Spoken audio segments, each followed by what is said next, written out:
केंद्रीय गृह मंत्री अमित शाह जल्द ही त्रिपुरा की राजधानी अगरतला में joint regional official language conference का उद्घाटन करेंगे, जिसमें मुख्यमंत्री मानिक साहा भी उपस्थित रहेंगे।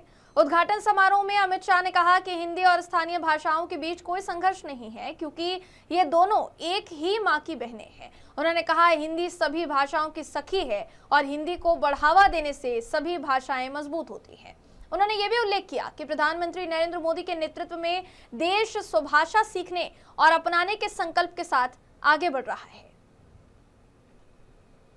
उस वक्त 16 वर्ष के एक युवा शिवाजी ने एक मंदिर में प्रतिज्ञा करी कि इस देश को मैं आजाद करूंगा, स्वराज की स्थापना करूंगा। जब आगे चलकर छत्रपति के रूप में शिवाजी महाराज का राज्याभिषेक हुआ और हिंदवी स्वराज की स्थापना हुई, तब कई जगह पे उल्लेखित है शिवाजी महाराज और गाग भट्ट का संवाद कि स्वराज का मतलब क्या है। स्वराज का मतलब सिर्फ शासन नहीं है।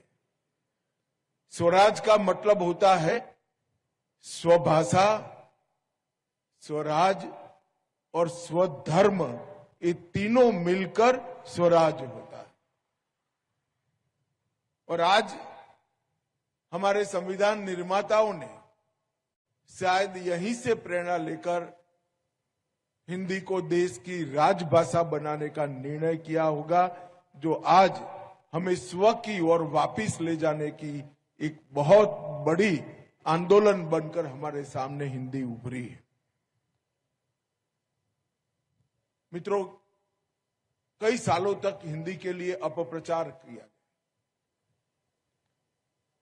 कि हिंदी थोपी जा रही। अरे भाई, थोपना क्या है? हिंदी और स्थानीय भाषाओं के बीच में कभी झगड़ा हो ही नहीं सकता, क्योंकि वो तो एक ही मां की दो बहनें हैं जो एक साथ पनपी, बढ़ी और आगे बढ़ी। हिंदी की कभी स्पर्धा बंगाली से नहीं हो सकती, गुजराती से नहीं होती, तमिल, तेलुगु, मलयाली से नहीं हो सकती।